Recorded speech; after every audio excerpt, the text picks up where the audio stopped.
आपकी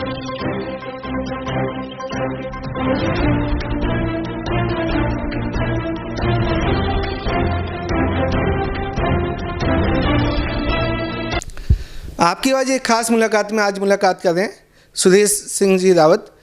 आप जल संसाधन मंत्री हैं। सुरेश जी, आपका स्वागत है आपकी आवाज़ पे।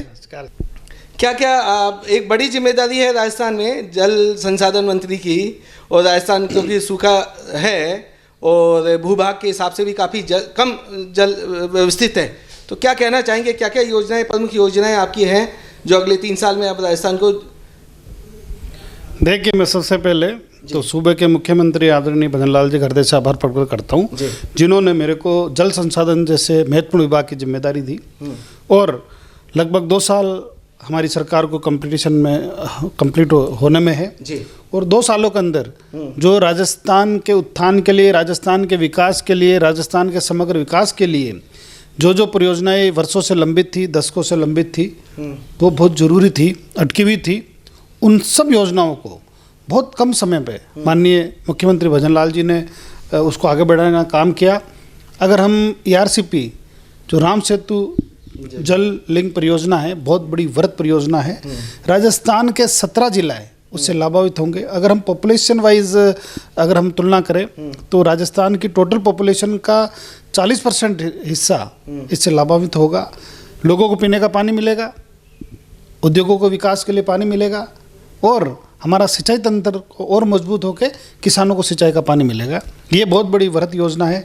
इस पे हमारी सरकार तेज़ी से काम कर रही है। हमने टेंडर भी कर दिया, वर्क ऑर्डर भी कर दिया, धरातल पे इसका काम चालू है और 2027 दिसंबर तक ये काम हम कंप्लीट कर लेंगे। इसके अलावा भी 2027 तक आप जो बोल रहे हैं राम जल सेतु का, जो यमुना जल हो गया, ये जो ERCC जो योजना थी उसको राम जल सेतु का नाम दिया है, तो इसमें बजट क्या था पहले और अभी कितना बजट बढ़ गया और इस स्टेज क्या है, मतलब एग्जैक्ट? देखिए, ऐसा है कि यमुना जल अलग है, ERCP अलग है, 2 हमारी अलग अलग योजना है।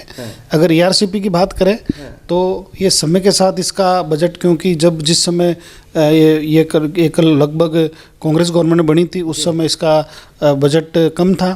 अब समय के साथ प्राइस बढ़ता है तो कुछ इसका बजट बढ़ा है। लगभग 12,700 करोड़ के टेंडर पहले हमने दे दिए, 15,000 करोड़ के टेंडर लगभग अब हमने कर दिए, तो ऐसे करके लगभग 27-28,000 करोड़ के टेंडर हम कर चुके हैं। अगर यमुना की बात करें तो DPR दिसंबर तक हम बना लेंगे, उसके बाद इसके अंदर हम आगे बढ़ेंगे।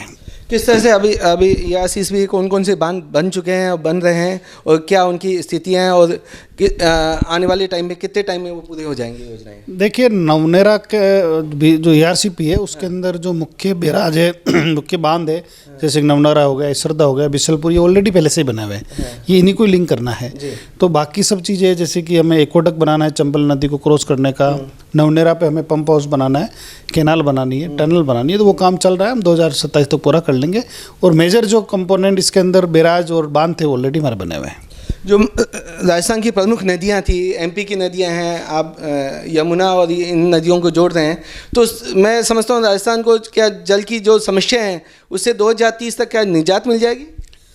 देखिए, निश्चित रूप से जो राजस्थान मरु प्रदेश है उसको माननीय मुख्यमंत्री भजन लाल जी हरित प्रदेश बनाना चाह रहे हैं। निश्चित रूप से राजस्थान हरित प्रदेश बनेगा, क्योंकि भी आपने देखा कि बिसलपुर 3 बार भर जाए, इतना पानी ओवरफ्लो से बह गया।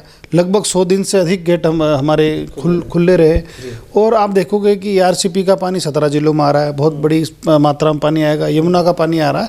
तो आने वाले समय के अंदर राजस्थान में पानी की जो किल्लत है वो सदा के लिए ख़त्म होगी, और ये परियोजनाएं टाइम पे पूरी हो, इसके लिए हम दिन रात मेहनत कर रहे हैं। हर 7 दिन के अंदर ERCP की परियोजना की मैं रिव्यू मीटिंग लेता हूँ और दिशा निर्देश जारी करता हूँ। आपने कहा जल की मतलब पीने का जल तो मिल जाएगा, क्या कृषि के लिए भी उतना जल मिल पाएगा, और उद्योगों को जो जल की आवश्यकता होती है उसको किस तरह से देखते हैं, क्या वो मतलब वो 100% पूरी हो जाएगी? देखिए, जब भी कोई बड़ी परियोजना बनती है तो पीने को पानी कितना मिलेगा, उद्योग को कितना मिलेगा, सिंचाई को कितना मिलेगा, ये सारे कैलकुलेशन हम पहले से ही कर लेते हैं। तो हमने पहले से ही कैलकुलेशन कर लिया कि पीने की इतनी आवश्यकता है, PhD से हमने डिमांड ली है, उद्योगों को हम कितना पानी दे सकते हैं, इसके अलावा बचा हुआ पानी सिंचाई के अंदर काम में लेंगे। इसलिए पहले से ही तय है कि किस घटक को कितना पानी मिलना है। वाटर टूरिज्म एक बड़ा क्षेत्र है, क्योंकि अब बड़े बड़े बांध भी बन रहे हैं, किस तरह से देखते हैं आप जल संसाधन मंत्री होने के नाते? देखिए, जहाँ पानी है वहाँ सब है, जहाँ जल है वहाँ जीवन है, और बिन पानी सब सून। इसलिए जहाँ जहाँ पानी है वहाँ निश्चित रूप से आबो हवा ठीक रहती है, ग्रीनरी रहती है, तो वहाँ टूरिस्ट भी आता है, वाटर एक्टिविटी भी होती है, वाटर स्पोर्ट्स भी होते हैं, वाटर टूरिज्म भी रहता है। तो आने वाले समय के अंदर जैसे कि हमारा माही डैम है, उसके बीच में सुंदर से टापू है, तो वहाँ पे हम टूरिज्म एक्टिविटी को हम ला रहे हैं वहाँ पे। इसके अलावा भी बहुत सारी हमारी जो लोकेशन पे, अच्छी लोकेशन पे हमारी लैंड है, वो हम दूसरे डिपार्टमेंट गवर्नमेंट्स को देके और उस पर टूरिज्म एक्टिविटी करेंगे। उससे हमारे डिपार्टमेंट को, कॉरपोरेशन को भी आई होगी और हमारा टूरिज्म भी बढ़ेगा। जयपुर क्षेत्र में पड़ने वाला जमारामगढ़ डैम, उस पर क्या योजना है और कितने टाइम में क्या डीपीआर बन गई और क्या स्टेज है और कब तक पूरा हो जाएगा? क्या पानी आएगा? क्या जयपुर वासियों की जो 25-30 साल से जो सूखा है उसमें क्या पानी देख सकते हैं आपकी सरकार में? बिल्कुल निश्चित रूप से जमारामगढ़ एक दिन लबलबाएगा। पानी से हमारे जयपुर वासी नहीं, पूरे देश और दुनिया को निहारेंगे। वहाँ एशियाड किसी ज़माने में गेम हुआ करते थे, वापस हमारा सपना है कि वैसा ही एक स्पोर्ट्स एक्टिविटी हो। इसके लिए हमने टेंडर भी लगा दिया और इसरदा से हम रामगढ़ को भरेंगे। तो क्या क्या टाइम क्या लग रहा है, मतलब ठीक है, 2028 तक हम कर देंगे कंप्लीट। 2028 बिल्कुल निश्चित रूप से कर देंगे। जल संसाधन मंत्री होने के नाते आपका क्या कहना है कि अगले 2030 तक क्या विजन है राजस्थान में और आपका और आपकी गवर्नमेंट का? देखिए 2047 तक विकसित भारत का विजन है हमारा, और राजस्थान के अंदर हम 2028 तक जो पीने के पानी की समस्या, उसके संपूर्ण मेजर समस्या, उसके संपूर्ण निदान के लिए हमारी सरकार काम कर रही है और तय समय के अंदर हमारे प्रोजेक्ट पूरे होंगे। जी, धन्यवाद आपका, आपने टाइम दिया और उम्मीद करते हैं ये योजनाएं समय पे हो जाएं, आम जन को फ़ायदा हो। धन्यवाद। थैंक यू, धन्यवाद।